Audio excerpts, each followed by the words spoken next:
Friends, कैसे हैं आप सब? आई होप बहुत अच्छे होंगे, है ना। लास्ट टाइम मैंने आपको लेक्चर नंबर 5 क्लियर करवाया था। 5 लेक्चर्स हमारे बायोलॉजी से रिलेटेड बन चुके हैं, लेकिन फिर भी अभी भी हेरिडिटी एंड इवोल्यूशन चैप्टर ही चल रहा है, फर्स्ट चैप्टर ही चल रहा है, जिसका आज लेक्चर नंबर 6 आज हम स्टडी करेंगे। ओके, तो ज़्यादा देर नहीं करते, स्टार्ट करते हैं। छोटे छोटे वीडियोस बनाना पड़ता है, बहुत जल्दी टाइम चला जाता है, तो बाकी की बातें बाद में करते हुए ये करेंगे। तो देखिए, हमने क्या बताया था आपको लास्ट टाइम में, हमने आरएनए के बारे में बताया था कि आरएनए कहाँ होता है। डीएनए में ही आरएनए होता है। 2 स्ट्रैंड्स जब ज्वाइन होते हैं, जब राउंड घूमते रहते हैं, वो न्यूक्लियोटाइड से जब ज्वाइन होते हैं, बड़ा सा बॉन्ड बनाते हैं, तो वो क्या कहलाते हैं? डीएनए। अब उस डीएनए में से हमने एक को साइड में कर दिया, एक को निकाल दिया। प्रोसेस ईजी नहीं होता, हमने बताया था, लेकिन हमने आपको समझाने के लिए कि आरएनए आखिर कहाँ होता है पता कैसे चलेगा, तो उसे समझाने के लिए हमने आपको बताया था कि आरएनए एक सिंगल स्ट्रैंड होता है, अगर उसे अलग निकाल दिया जाता है तो RNA, and DNA is double stranded.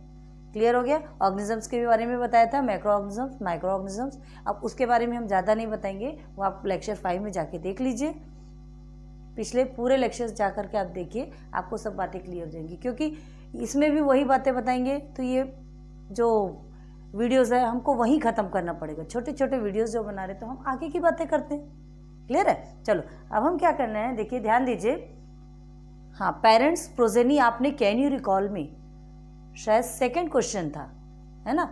देख लीजिए आप अपनी बुक को पलट कर, तो उसमें सेकंड क्वेश्चन था parents progeny, what's parents progeny. तो हमने बताया था आपको, धीरे से बताएंगे, तो अब आप आ गए पेरेंट्स प्रोजेनी में। तो क्या है, देखिए सपोज ये हमारे पेरेंट्स हैं, ठीक है। हम अपने पेरेंट्स से ही जन्म लेकर आते हैं, ठीक है। ये फादर, मदर, मेल, फीमेल, आप जो बोलना चाहें बोल सकते हैं, सॉरी, ठीक है, male and female. After the fertilization of parents, है ना, हम आते हैं। After the fertilization of parents हम आते हैं, यानी कि बच्चे बनते हैं। तो जो बच्चे बनते हैं ना, उसे ही कहा जाता है प्रोजेनी, और उसे भी कहा जाता है ऑफस्प्रिंग। आप कभी कंफ्यूजन में मत रहिएगा कि व्हाट इज द ऑफस्प्रिंग।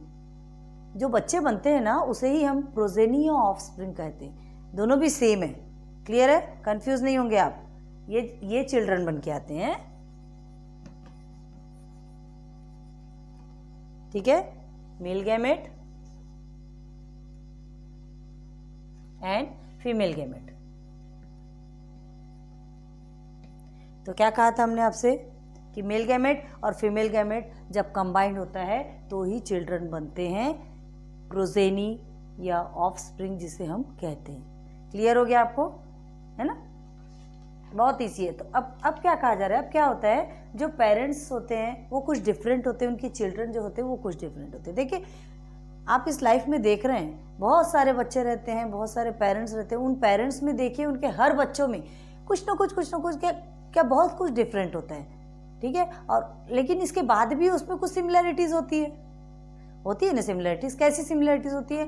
किसी बच्चे की देखिए नाक, कोई कहते हैं इसके नाक इसके पापा जैसी, मैंने आपको पहले भी बताया था। कोई कहता है इसके हेयर्स लॉन्ग है क्योंकि इसके मम्मी के हेयर्स लॉन्ग है। तो क्या उनकी मम्मी ने हेयर कट करके दिया, उनके पापा ने अपनी नाक निकाल के दी? नो वे। क्या है, हमने कहा था कि उनका डीएनए उनके अंदर जाता है, ठीक है। उनका जो डीएनए है बच्चे के अंदर जाता है, तो वो जो सिमिलरिटीज़ है वो उनमें आ जाती है, वो जो कैरेक्टर है वो उनमें आ जाता है। क्लियर है ना। तो ये क्या होता है यहाँ पर, पेरेंट्स जैसे ही चिल्ड्रन की बॉडी में जैसे आता है, कुछ होता है। देखिए बॉडी में आएगी, आपको सिमिलरिटीज़ दिखाई देती है, उसे ही हम क्या कहते हैं, जैसे colour, eyes colour, hair colour, सब कुछ बता चुके हैं हम आपको। तो ये जो कहलाता है ना, इसे ही हम हेरेडिटी कैरेक्टर भी कहते हैं। हेरेडिटी कैरेक्टर किसे कहते हैं? जो डिफरेंट टाइप्स ऑफ कैरेक्टर्स होते हैं, जैसे आइज कलर है, हेयर कलर है, जो भी पेरेंट्स से जो चिल्ड्रन में आते हैं, है ना। तो इस कैरेक्टर को हम क्या कहते हैं? Heredity character. इसे हेरेडिटरी कैरेक्टर भी कहते हैं कई लोग, इसे कई लोग जेनेटिक कैरेक्टर भी कहते हैं, और कोई इसे बायोलॉजिकल कैरेक्टर भी कहते हैं। बोथ फोर आर सेम, आपको इसमें कंफ्यूज नहीं होना है। हेरेडिटरी, जेनेटिक, बायोलॉजिकल, आप कुछ भी कहिए, चारों भी सेम है। समझ में आ रहा है? ठीक है, अभी आपको समझ में आ गया हेरेडिटी कैरेक्टर किसे कहते हैं। चारों आप लिखेंगे तो जल्दी समझ में आएगा। अब देखिए हेरेडिटी, सबसे पहले आप इसका डेफिनेशन लिख लीजिए, ये मिटा दें हम आपको। चलिए, heredity,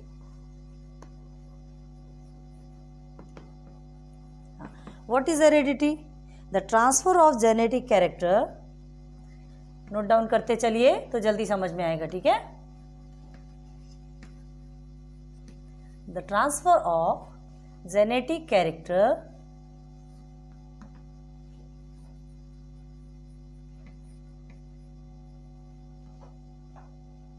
from one generation in the sense parents। ठीक है,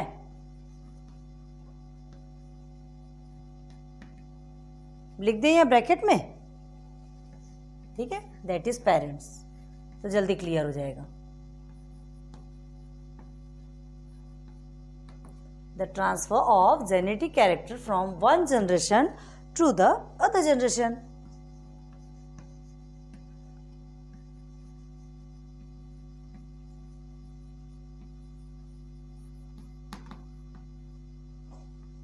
क्लियर है? बहुत इजी है। एक जनरेशन से दूसरे जनरेशन में जेनेटिक कैरेक्टर का ट्रांसफर होना ही क्या कहलाता है? वही प्रोसेस कहलाता है हेरेडिटी। ठीक है, इज कॉल्ड हेरेडिटी। क्लियर है आपका? हेरेडिटी समझ में आ गया आपको? कुछ भी नहीं है हेरेडिटी में। हमने आपको क्या कहा था, हेरेडिटी एंड इवोल्यूशन के बारे में जब पढ़ाना स्टार्ट करेंगे वो ज़्यादा आपको बिल्कुल भी हार्ड नहीं लगेगा। इसलिए सबसे पहले ये जो DNA, RNA, transcription, translation, transfection, अभी आपको इसके बारे में चलना है आगे। ट्रांसक्रिप्शन, ट्रांसलेशन और ट्रांसलोकेशन के बारे में अभी आपने नहीं पढ़ा, अभी आगे उसके बारे में पढ़ेंगे। तो अभी एक हार्ड था आपका, डीएनए आरएनए कैसे होता है, जीन्स कहाँ होते हैं, वो चैप्टर अभी आपने कंप्लीट किया। लेकिन अभी भी फिर वो आएगा क्योंकि इससे ही रिलेटेड है ना, हेरेडिटी से ही रिलेटेड है। कैसे बच्चे बनेंगे तो डीएनए आरएनए का प्रोसेस होगा ना, तभी तो इसके इस हेरेडिटी के बिना उसका कोई काम नहीं होगा। ठीक है, तो आप पहले हेरेडिटी पढ़िए। क्या बताया? वन जनरेशन से अदर जनरेशन में जब जेनेटिक कैरेक्टर का ट्रांसफर होता है, मतलब पेरेंट्स से चिल्ड्रन में कोई जेनेटिक कैरेक्टर का ट्रांसफर होता है, ठीक है, तो वो क्या कहलाता है? हेरेडिटी। अब हेरेडिटी तो समझ गए। अब ये बताइए इनहेरिटेंस क्या होता है? वर्ड तो सुना होगा आपने, ये मिटा देते हैं, आप रिवाइंड करके बाद में देख लीजिएगा। ठीक है, इनहेरिटेंस, यही लिखते हैं, देखिए, इनहेरिटेंस,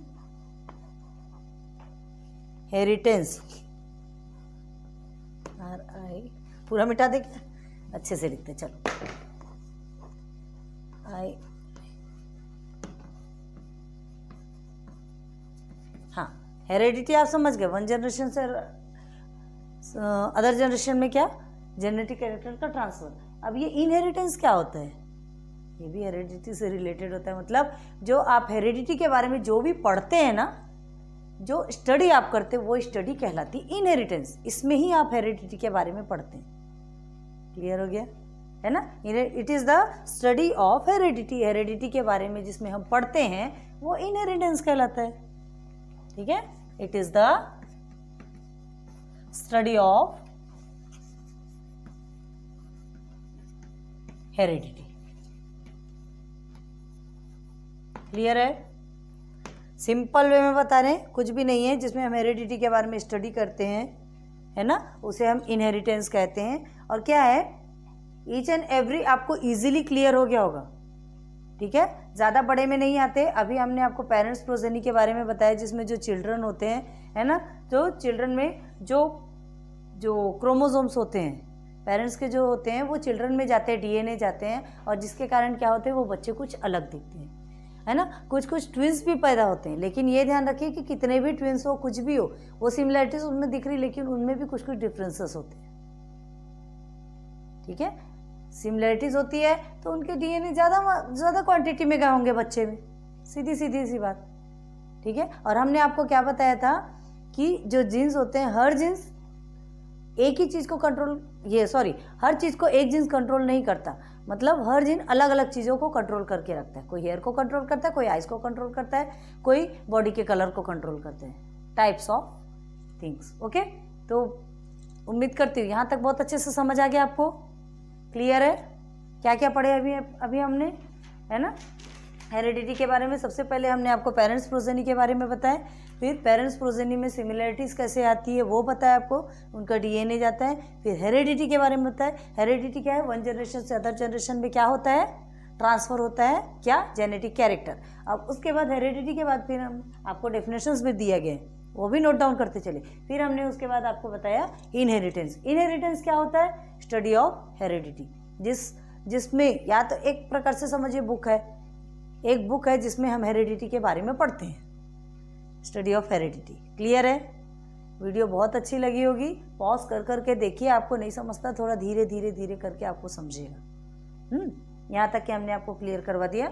नेक्स्ट टर्म में फिर हम आपको बताएंगे कि उनके कौन कौन सी पॉसिबिलिटीज़ होती है, जो कैरेक्टर्स होते हैं ना उनकी पॉसिबिलिटीज़ क्या क्या होती है, वो आप नोट डाउन करेंगे तो आपको समझ में आएगा, ठीक है। तो अभी ये वीडियो को हम यहीं स्टॉप करते हैं। उम्मीद है आपको बहुत अच्छी लगी होगी।